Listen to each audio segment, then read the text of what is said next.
Hello दोस्तों, study with concept के इस स्टडी प्लेटफॉर्म पर आप सभी का स्वागत है। तो यहाँ पर आप देख सकते हैं समान अध्ययन यानी जनरल स्टडीज़ का पेपर 1 है।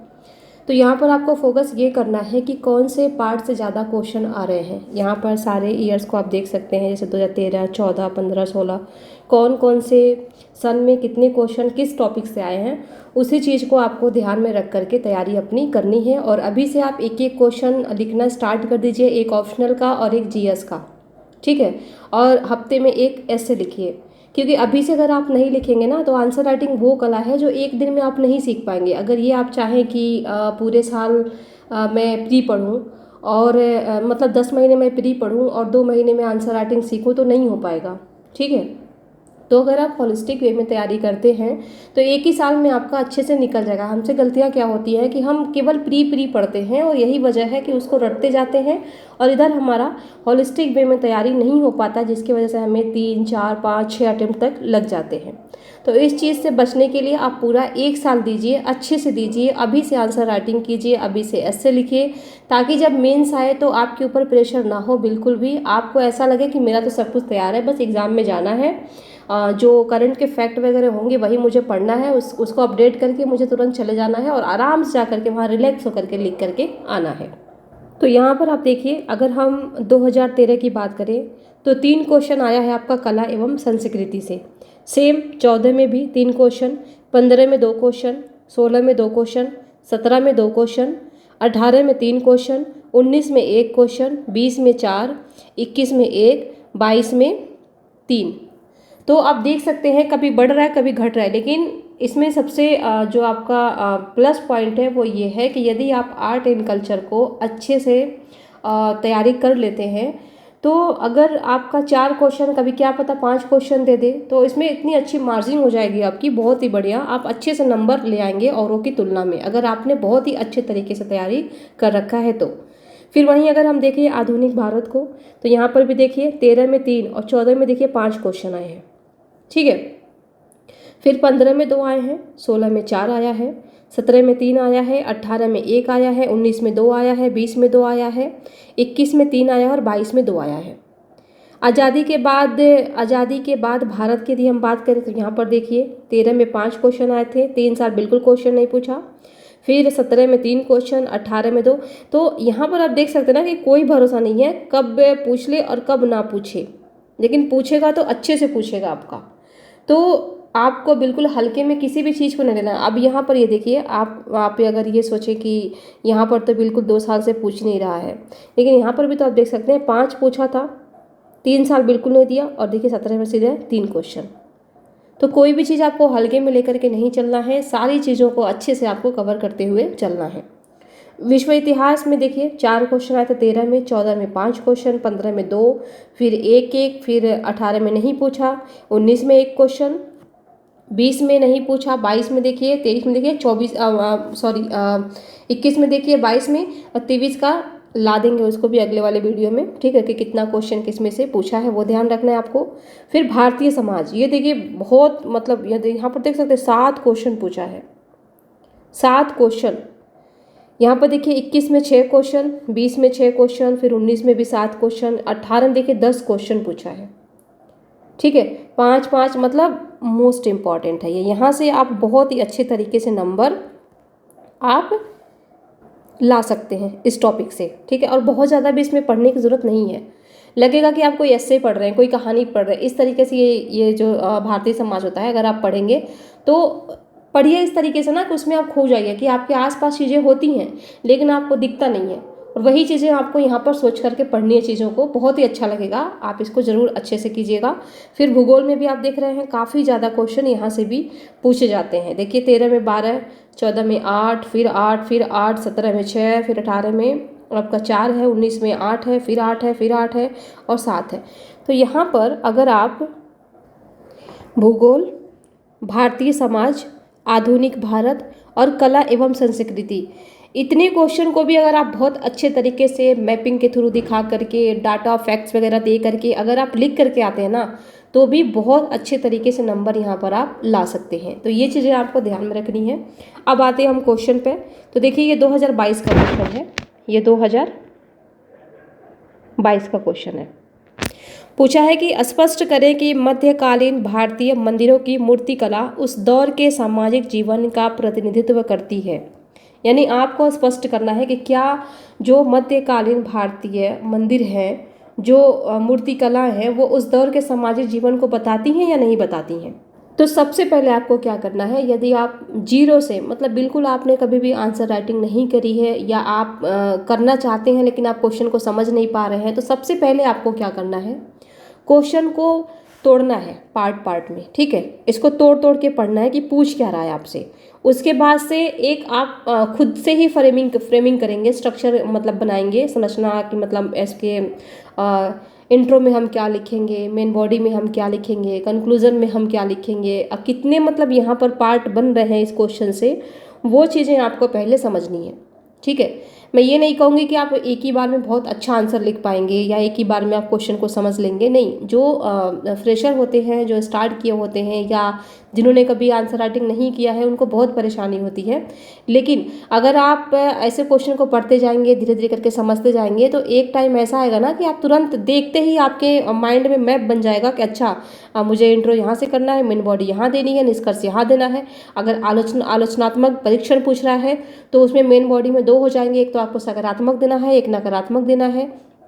ठीक है, और दूसरी चीज़ आप ना थोड़ा थोड़ा करके मैं ये नहीं कहूँगी कि पूरे तरीके से उसी पर निर्भर हो जाइए। आप एक काम कीजिए, थोड़ा थोड़ा करके ना टॉपर्स की जो कॉपियाँ होती हैं उनको देखना स्टार्ट कर दीजिए कि कितने शब्दों में वो इंट्रो लिख रहे हैं, कितने में मेन बॉडी लिखा जा रहा है।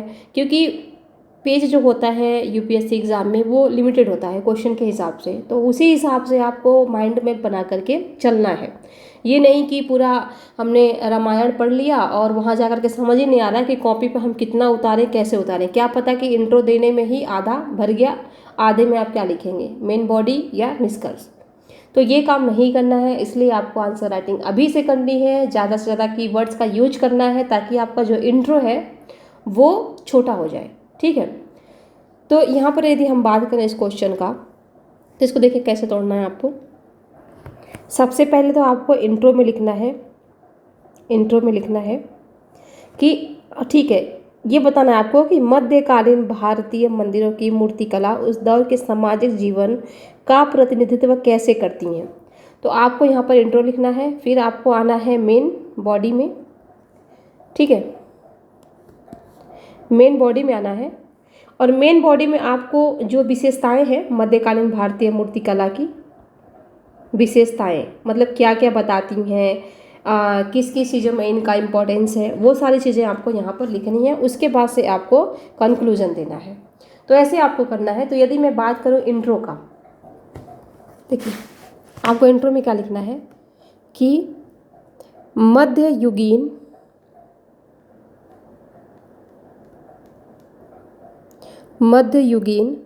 भारतीय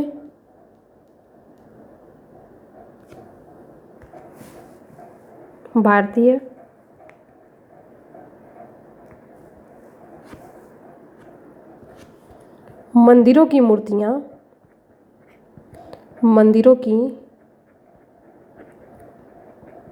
मूर्तियाँ उस अवधि के दौरान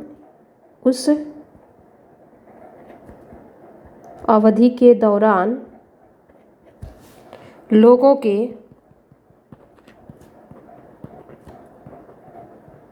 रहन सहन, सांस्कृतिक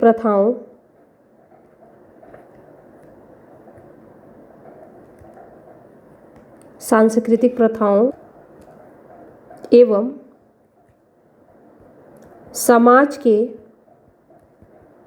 विभिन्न वर्गों के लोगों का प्रतिनिधित्व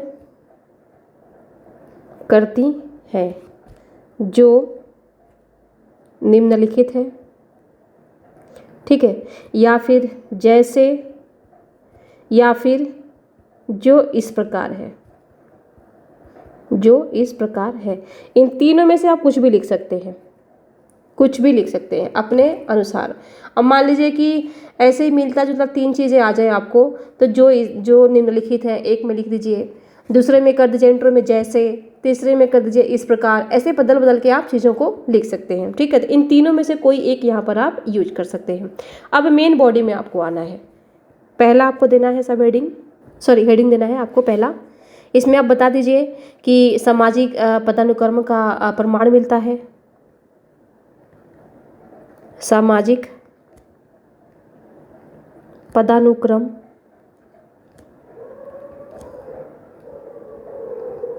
प्रमाण मिलता है मंदिरों से, ठीक। या ऐसे कर दीजिए सामाजिक पदानुक्रम का प्रमाण।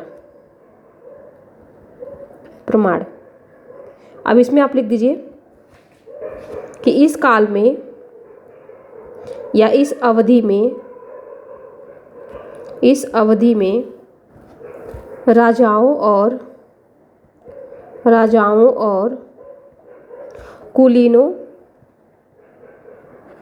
कुलीनों की मूर्तियाँ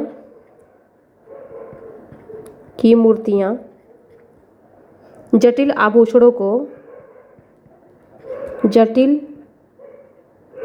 आभूषणों से सुसज्जित होती थी। ऐसे कर दीजिए जटिल आभूषणों को प्रदर्शित नहीं, आभूषणों से सुसज्जित होती थी। सुसज्जित होती थी। जबकि साधारण, जबकि जो आम लोग होते थे, जबकि आम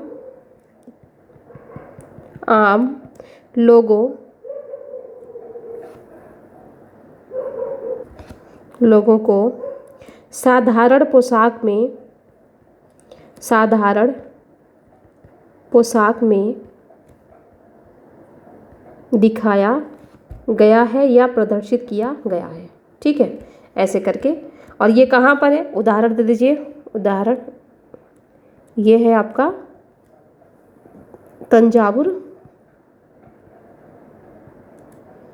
तंजावुर के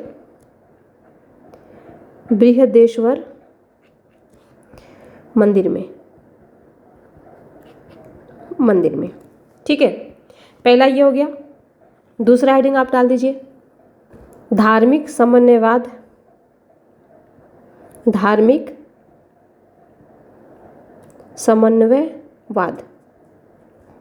कैसे? तो इसमें भी आप लिख दीजिएगा कि इस काल की मूर्तियाँ धार्मिक समन्वयवाद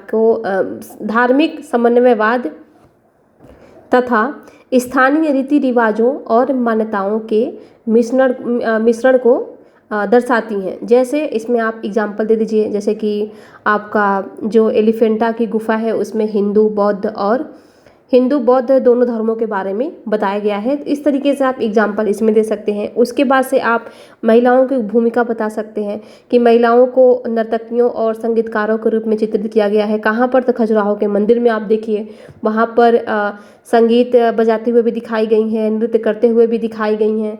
तो एक ये दे सकते हैं। जिस तीसरा अगर मैं लिख दूँ यहाँ पर, तीसरा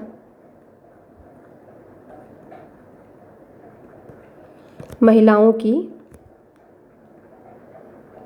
भूमिका, ठीक है। इसका एग्जाम्पल आप दे दीजिएगा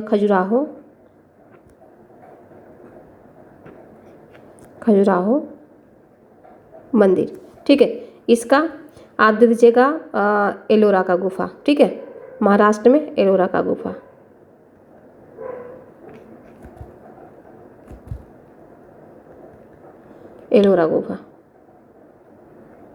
ठीक है। चौथा हेडिंग आप दे सकते हैं विभिन्न व्यवसायों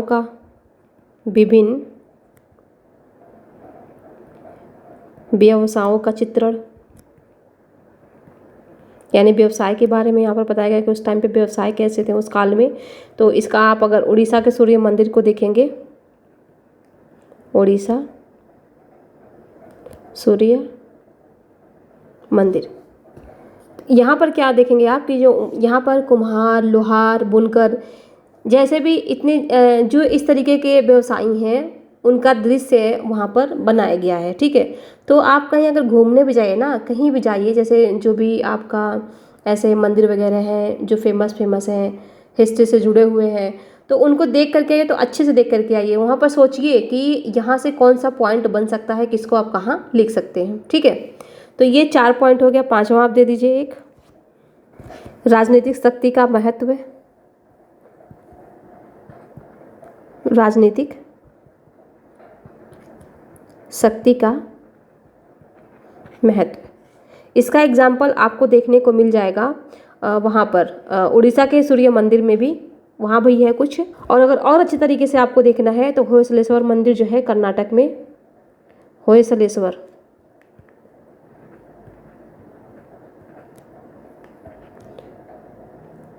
होयसलेश्वर, एक बार नाम देख लीजिएगा, होयसलेश्वर, यह कर्नाटक में है।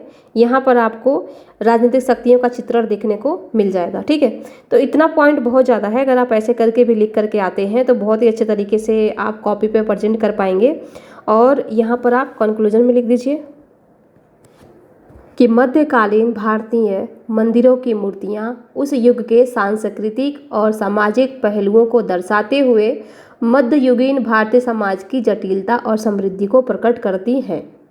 ऐसे करके आप अपना कंक्लूजन खत्म कर। अभी आपको बहुत बेस्ट कंक्लूजन पर नहीं जाना है, पहले आप सीखिए कि जैसे भी आपको लिखना है पहले आप उसको सीखिए। ठीक है, तो यहाँ पर आप देख सकते हैं, अगर इसमें कुछ भी आपको समझ में ना आया हो और अगर इसका मॉडल आंसर भी आपको चाहिए तो आप बता दीजिएगा, लेकिन आप पहले अपने लेवल पर एक बार कोशिश कीजिए।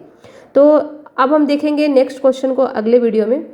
तो इसी के साथ इस वीडियो को यहीं समाप्त करते हैं। आप सभी को हमारे साथ बने रहने के लिए बहुत बहुत धन्यवाद।